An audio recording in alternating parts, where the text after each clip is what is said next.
ইসলাম প্রসারের ইতিহাস প্রায় ১৪০০ বছরের বেশি সময়ের পুরনো। হযরত মুহাম্মদ সাল্লাল্লাহু আলাইহি সাল্লামের সময় এবং তার মৃত্যুর পরে খলিফারা বিশাল ভৌগোলিক অঞ্চল জয় করেছিল।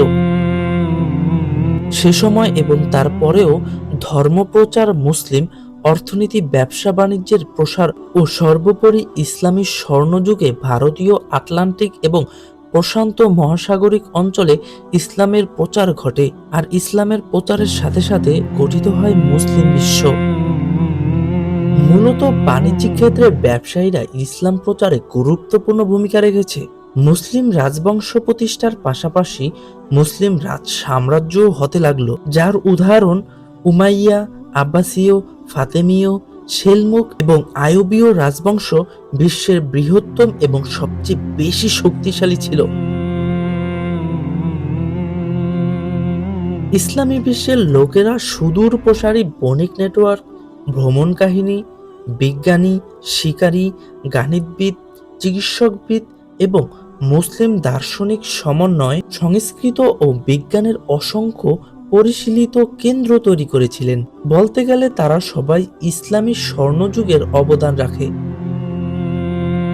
তেইশরণীয় রেনেসাঁ ও দক্ষিণ ও পূর্ব এশিয়ার ইসলামী সম্প্রসারণে ভারতীয় উপমহাদেশ, মালয়েশিয়া, ইন্দোনেশিয়া এবং চীনসহ বিশ্বব্যাপী মুসলিম সংস্কৃতি গড়ে তুলেছিলেন।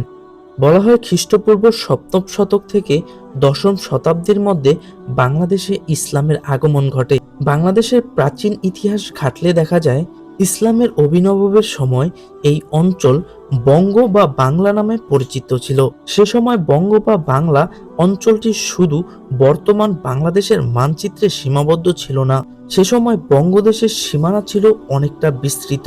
ঐতিহাসিকদের মতে সে সময় বঙ্গ ছিল প্রায় ৮০,০০০ বর্গমাইল বিস্তৃত এক বিশাল সমভূমি। কোনো ঐতিহাসিকবিদ মনে করেন ৭১২ খ্রিস্টাব্দে মোহাম্মদ ইবনে কাসিমের হিন্দু বিজয়ের পরে গোটা ভারতবর্ষে ইসলাম প্রচারের পথ উন্মুক্ত হয়েছিল। এরই ধারাবাহিকতায় বাংলাদেশেও কিছু মুসলিম ধর্মপ্রচারের জন্য আগমন করে। পরে তা আরো ব্যাপকভাবে এদেশে আগমন ঘটে।